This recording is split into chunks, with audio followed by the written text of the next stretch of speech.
Every morning, millions of seniors pour themselves a glass of water, believing they're doing something perfectly healthy. But what if I told you that simple habit, if done the wrong way, might quietly damage your heart, your brain, even your hormones? It sounds shocking, doesn't it? After all, it's just water. For decades, you've heard the advice, drink water first thing when you wake up. It became almost like gospel. But here's the truth most doctors don't talk about enough. As we age, even small route, your body at 65, 70, or 80 isn't the same machine it was at 40. Your heart beats a little, your kidneys work a bit harder, and your nervous system, it's far more sensitive to sudden shifts. That's why today, we will gently expose 5 hidden water mistakes seniors make every morning. Mistakes that often fly under the radar, but can quietly chip away at your energy, balance, and long-term health. Stay with me because one tiny adjustment could completely transform your body's feelings tomorrow morning. It's just water. How bad can it really be? But sometimes it's not what we drink, it's how we introduce it to a body that just woke up. Let me tell you about Harold. He's 74, retired, and living a peaceful life in Montana, where mornings start early and winters are long. For years, Harold had a routine. Wake up, head to the kitchen, grab a bottle of water straight from the refrigerator, and take a long, refreshing gulp. He said it helped him shake off the sleep and get moving. At first, it seemed harmless, even healthy. But slowly, little things began to change. Harold noticed his hands feeling colder, his chest tightening briefly after drinking. Sometimes, a strange flutter in his chest would make him pause. Probably nothing, he thought. Maybe I just stood up too fast.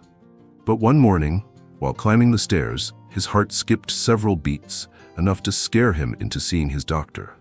After careful evaluation, his cardiologist explained something Harold had never considered. The water's temperature shocked his cardiovascular system every morning. You see, when we sleep, our bodies enter a relaxed state. Blood vessels naturally constrict overnight. Heart rate slows. Blood pressure dips. Then suddenly, pouring ice-cold water into that system is like throwing a snowball into a warm engine. The shock triggers an instant response. Blood vessels tighten. Further, the heart rate surges, and the nervous system becomes highly alert. When you're 30 or 40, your body might handle that spike effortlessly. But at 70 or beyond, your circulation is more fragile. Your arteries may not flex as easily. The baroreceptors, tiny sensors that help balance blood pressure, respond slower. Multiple studies, including one from the Journal of Geriatric Cardiology, have found that abrupt cold exposure can increase risks of arrhythmia and blood pressure instability and even contribute to morning dizziness in seniors. For Harold, the solution was surprisingly simple. At his doctor's suggestion, he switched to room temperature water, letting it sit overnight on the counter. Within a week, the chest flutters disappeared. His hands stayed warmer. The morning tightness was gone. His mornings became smoother, steadier, and far more comfortable. It's not about avoiding water, but respecting your body's rhythm. After decades of faithful service, your heart deserves a gentle wake-up, not a cold shock. And as we move into mistake number 2, you'll discover another surprisingly common habit that can silently throw your entire system off balance, even when you think you're being disciplined. Sometimes, it's not what we drink, but how quickly we demand our body to handle it that creates silent trouble.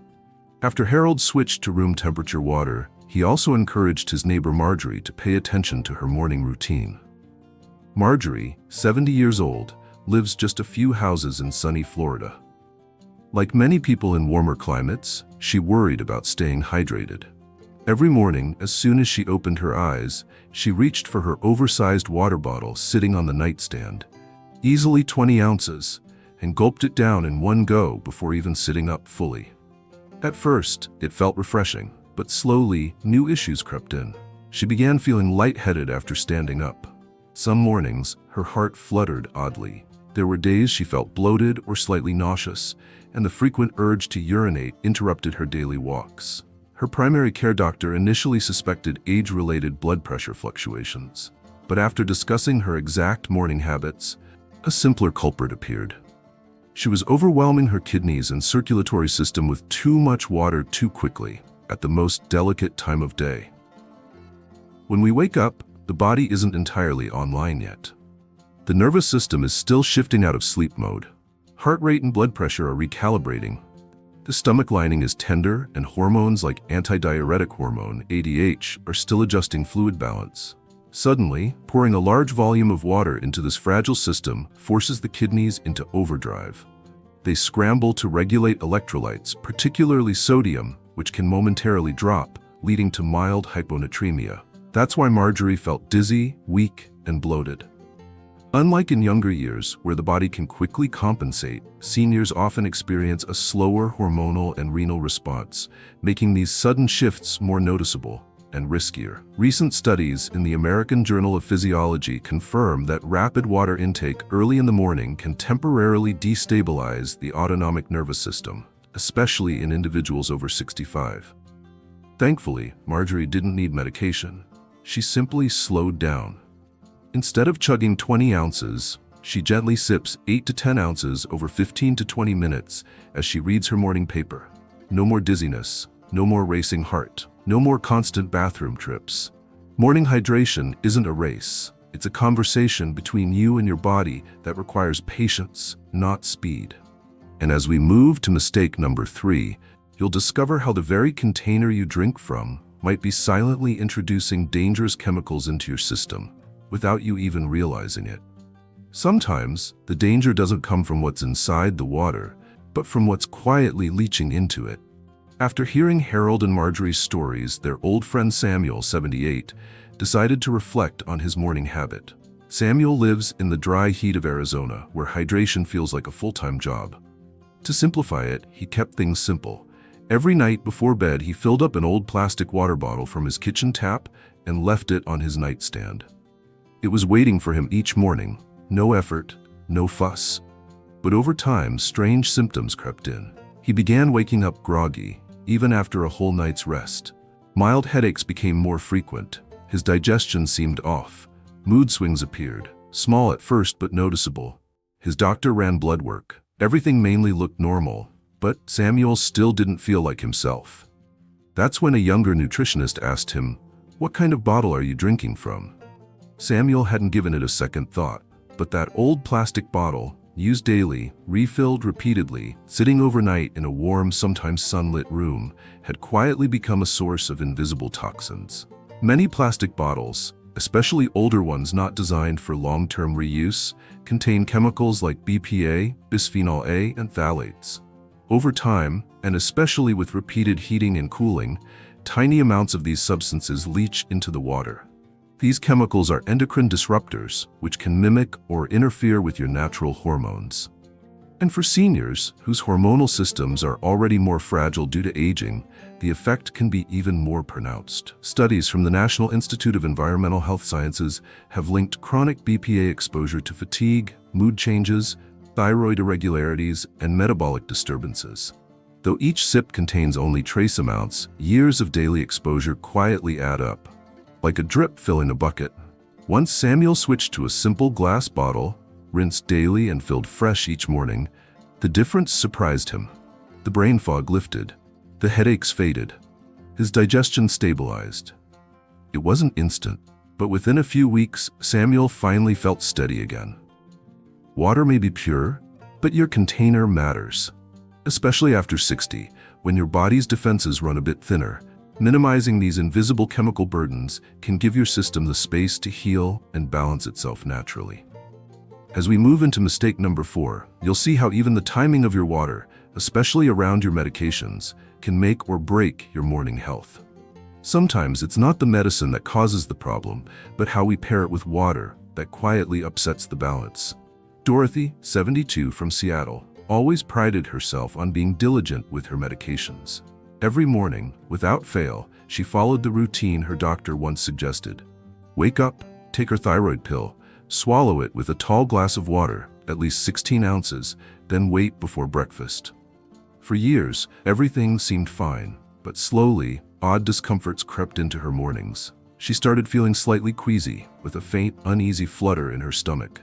Some days brought lightheadedness. On other days, mild nausea lingered well into the afternoon. The blood tests? Perfectly normal. Medications? The exact dosage, as always. Frustrated, Dorothy revisited her doctor. This time, a young pharmacist joined the conversation and asked a question that changed everything. "How much water do you take with your pill?" Dorothy's eyes widened. She had always assumed more water was better, helping the medicine absorb and keeping her hydrated. But in reality, she was unintentionally overwhelming her stomach on an empty belly, right at its most vulnerable state. When you first wake up, your stomach's lining is still transitioning from its overnight rest. Its acid levels are naturally low. Dumping a large volume of water into that fragile environment can create rapid shifts, diluting stomach acid further, stretching the stomach lining, and triggering nausea or bloating. Absorption is highly sensitive to food and fluid volume for medications like levothyroxine, thyroid hormone, blood pressure pills, or osteoporosis treatments. Too much water can disrupt how the pill dissolves, delay absorption, or reduce effectiveness. Research from the Journal of Clinical Pharmacology shows that optimal medication absorption often occurs with small sips of water, about 3 to 4 ounces, on an empty stomach, followed by waiting 30 to 60 minutes before any food or additional fluids. Dorothy made a straightforward adjustment. Instead of a large glass, she took her pills with just a few sips, then slowly eased into her breakfast routine. The nausea vanished, her energy returned, and her blood levels even more stable than before. Medications are delicate tools, and so is your digestive system after 60. It's not about drinking more or less, but finding the rhythm your body can handle gently. And now, let's move to the final mistake, one many seniors make in pursuit of healthy living, which may be quietly robbing them of morning energy. Sometimes, in trying to simplify our health, we accidentally rob our body of the very fuel it needs to thrive.